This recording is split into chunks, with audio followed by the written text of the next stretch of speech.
This is the Herd on a Friday, wherever you may be and however you may be listening, live in Los Angeles.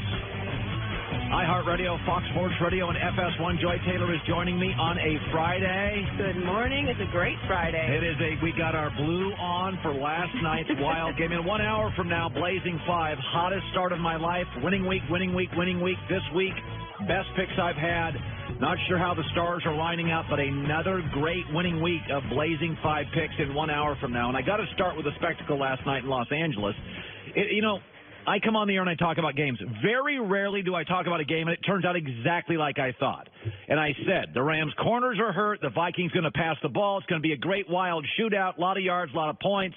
But in the end, Jared Goff's better than Kirk Cousins. He's going to make a couple of throws. You're going to go, wow. And that's what you saw last night. And the Rams are going to win a close, wild, crazy game with a lot of yards. And that's exactly what you got. And the other reason I could predict that is because this is what the Rams have been giving you every Sunday for the last 2 years. Yeah. 10 yards a play, 13 yards a pass, multiple weapons. Folks, this is the best offense I have seen in the NFL, top to bottom, coaching to punter to kicker for a decade. This is it. Left tackle, great. Right tackle, great. Quarterback, running back, tight ends, coach, coordinators. Great. They had 6 third downs all night. They don't even get to third down. Minnesota had a bunch of yards. They had 16. Late in the game, they had only 3 third downs all night. By the way, Jared Goff had the highest quarterback rating ever. Perfect quarterback rating. Let me look this up. This is noteworthy. Yes, he had 158 quarterback rating and the most pass attempts for anybody ever with a perfect passer rating. And here's what's interesting. So many people in the NFL are calling him a system quarterback, and here's why. Because when he first came into the league, he inherited Jeff Fisher's high school coaching staff, a terrible offensive line, no weapons, and he was on Hard Knocks. And the optics, he looked skinny, he looked lost, he had to learn to take a snap under center, and the optics were terrible.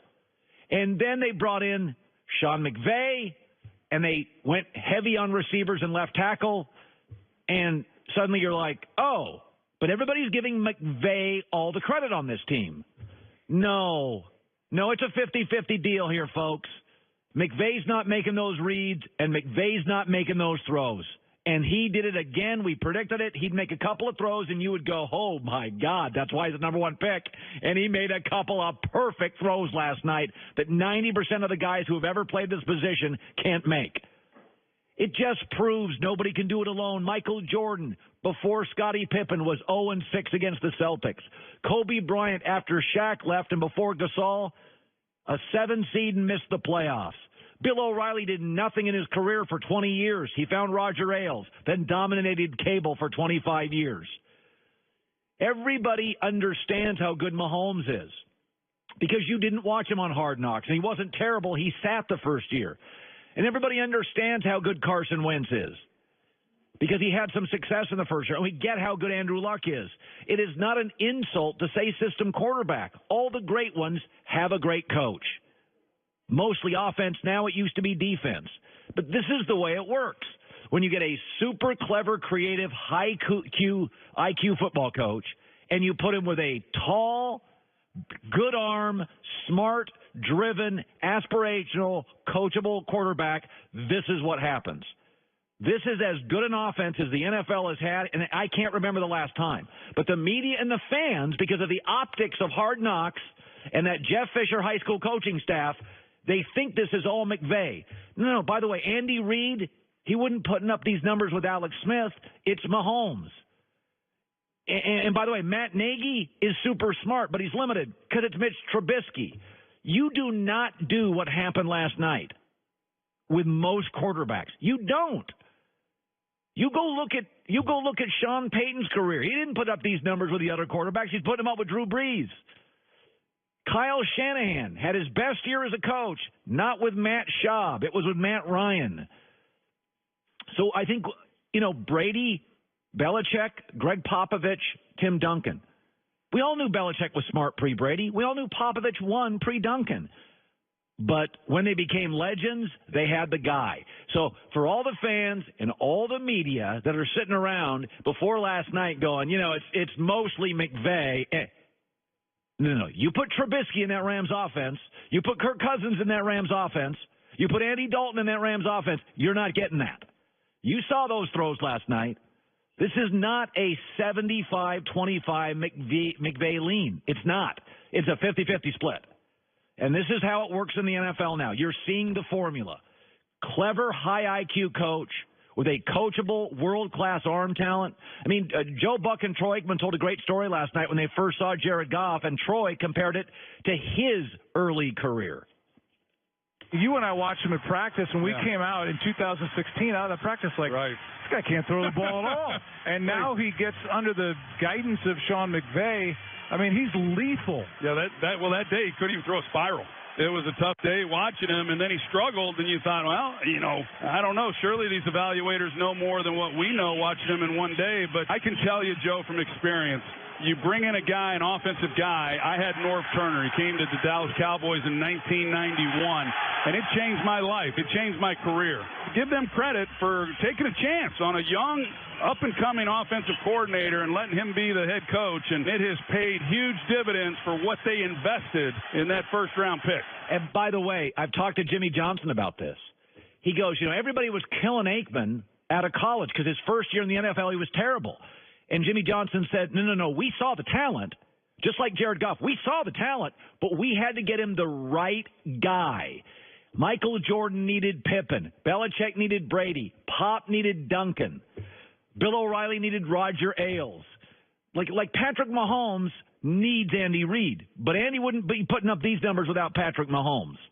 And so Aikman's story last night is right on. Jimmy Johnson told me, he goes, we knew Aikman was special, but he needed a left tackle, he needed a running back, he needed a deep threat, and he needed a mentor because Jimmy's a defensive guy. They got him one, and you have a Hall of Famer. Let me segue to this, though. So not just the Rams, but the Vikings wide receiving core. Last night, there were 5 guys who play wide receiver, 5 different players who had over 100 yards. Brandon Cooks, Cooper Kupp, Robert Woods, Adam Thielen, Stephon Diggs. I'm not sure I've watched a game in the NFL with more wide receiver talent than last night. And I can't be the only person that's thinking what I'm going to say. The Rams' number 3 receiver is significantly better than Brady's number 1 receiver. Were Tom Brady and Gronk last night watching that game? They were. And they were texting each other. And they were saying, can you believe this? Can you believe what's going on? I mean, last night, Rams in Minnesota, that was an auto show. There were Maseratis, and there were Aston Martins, and there were Bentleys, and there were Lamborghinis. And those were good defenses, and they tore them up. Tom Brady's over here saying, I got a Honda Civic, I got a Dodge Neon, can I get some help over here? Brady was watching that thing last night, and he is bitter. I mean, the leading receivers for New England against Detroit. Chris Hogan had 3 catches for 31 yards. Cordarrelle Patterson had a catch for 17, and Philip Dorsett was targeted 5 times, and he had no catches. And Bill Belichick's blind spot, drafting in college, has been wide receiver. He's not good at it. And he drafted a receiver once, Chad Jackson High, and he was a complete and utter whiff. He just doesn't do it. He goes and gets his wide receivers from the NFL because Belichick's gun shy to draft a receiver high. He doesn't do well with it. He goes in the league and finds guys. But I don't remember the ball hitting the ground last night, other than when the Rams punter threw the ball. And I wouldn't be surprised if the 49ers are not making a call to get him in their quarterback rotation. I've been saying for years that wide receivers are icing on the cake. The cake is the offensive line, the coach, and the quarterback. But with 2 rule changes this offseason, we talked about this, Joy, there's been 2 rule changes. Both were very pro-wide receiver. The catch rule, we haven't had one discussion so far this year, what's a catch? Instead of the discussions we used to have, which were, what's a catch? The discussion now is, wow, what a catch. That is a massive rule change. And the late hit penalty. So you can't touch a receiver off the line. You now can't hit them. They now got the catch rule flipped toward their advantage. And I always said that wide receivers were icing on the cake. They make the cake better, but it's the cake. You know what they are now? Wide receivers, due to those two rule changes, are icing on a cupcake. They matter more. They matter a lot. Cupcakes are fine, but the icing goes a long way to make the cupcake. And you're seeing it right now. We have not had a single discussion that I can remember in the first month of the season about what's a catch. It's all now, whoa, what a catch. There's a reason GMs in this league, remember, Joy, we talked about this in August. Yep. Why are wide receivers getting massive money now by smart NFL teams? This is why.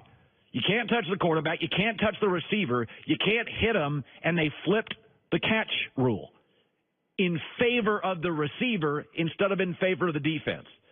And since Belichick's arrived in 2000 in New England, they've never drafted a receiver in the first round. They've only taken 4 in the second round, and 3 of the 4 were absolute whiffs. So he's not good at the college wide receiver thing. He'll go get a Chris Hogan. He'll go get a Wes Welker. He doesn't draft receivers well. They don't. And look, Brady and Gronk had to be watching that auto show last night. I mean, that was just Maseratis and Lamborghinis. That was Bentleys. And Brady's over here texting Gronk, I got a Dodge Neon. Well, they're relying on Brady to make it work. And, I mean, well, you were watching that game last night. That was a Pro Bowl set of wide receivers. I mean, it was just like great catch, great route, wide open, on the run. I don't remember the last NFL game I watched with that many good wide receivers. Possession guys, speed guys. Good Lord. There's no way Brady and Gronk watch that and don't just go. This is why when Brady lost to Detroit, he had that soundbite. He wasn't angry. He was defeated. He sees what he's dealing with here. God, that was an auto show last night. God, that was impressive. Coming up next, hey, Clay Matthews. Packers, Clay Matthews. I hope you were watching last night. A teaching moment last night for Clay Matthews, who I like. That's coming up next. Everybody knows Untucked shirts. Wearing one now. Shirts designed to be worn untucked. Okay, but the problem with untucked shirts, they can be too loose and they look sloppy. But Untuckit.com, that's their business. Doesn't matter if you're tall, short, thin, wide, or a long torso guy. The designers at Untuckit have mastered the proportions that determine how your shirt falls. Just right length, neat, casual at the same time. Tall, short, thin, wide, doesn't matter. If you're a bigger guy, they got a new relaxed fit option that looks polished and refined. And that's always been the problem with untucked shirts. They look sloppy. Go to Untuckit.com, check out their fall and winter styles, and get 20% off when you go to Untuckit.com if you put in the code HERD, H-E-R-D. We've got 25 retail locations across the country, too. But for all you guys, regardless of shape and size, long or tall, untuck yourself. Untuckit.com, promo code HERD, H-E-R-D, for 20% off. The challenges facing the country never stop.